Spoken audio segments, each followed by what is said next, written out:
નમસ્કાર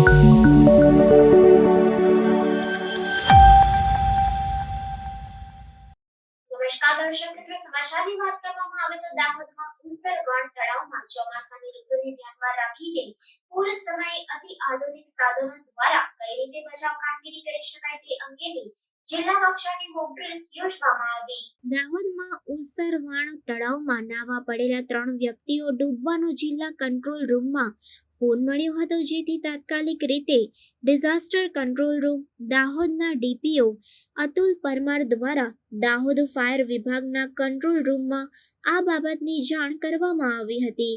ફાયર વિભાગને જાણકારી મળતા જ ફાયર એન્ડ ઇમરજન્સી સર્વિસીસ દાહોદના station fire officer Dipesh Jain સહિત ફાયર વિભાગની ટીમ તાત્કાલિક ઘટના સ્થળે પહોંચી બચાવ કામગીરી ચાલુ કરવામાં આવી હતી. ફાયર ડિપાર્ટમેન્ટ દ્વારા શોધખોળ કરી તળાવમાં ડૂબેલા 3 વ્યક્તિઓને બહાર કાઢવામાં આવ્યા હતા તથા 108 એમ્બ્યુલન્સની ટીમ પણ ઘટના સ્થળ પર પહોંચી કામગીરી શરૂ કરી હતી.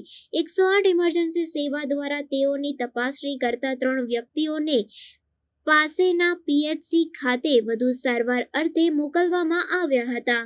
હાજર સ્ટાફ દ્વારા અસરકારક કામગીરી કરવામાં આવી હતી. દાહોદ જિલ્લામાં આવેલ ઉસરવાણ તળાવ ખાતે ચોમાસાની ઋતુને ધ્યાનમાં રાખી પૂર સમયે અતિ આધુનિક સાધનો દ્વારા કઈ રીતે બચાવ કામગીરી કરી શકાય તે અંગેની જિલ્લા કક્ષાની મોક ડ્રીલ યોજવામાં આવી હતી અને આસપાસના રહીશોને પૂર સમયે સાવચેતી રાખવા જાણકારી આપી હતી. ત્યારબાદ ડિઝાસ્ટર કંટ્રોલ રૂમના ડીપીઓ અતુલ પરમાર દ્વારા મોક ડ્રીલ પૂર્ણ જાહેર કરવામાં આવી હતી.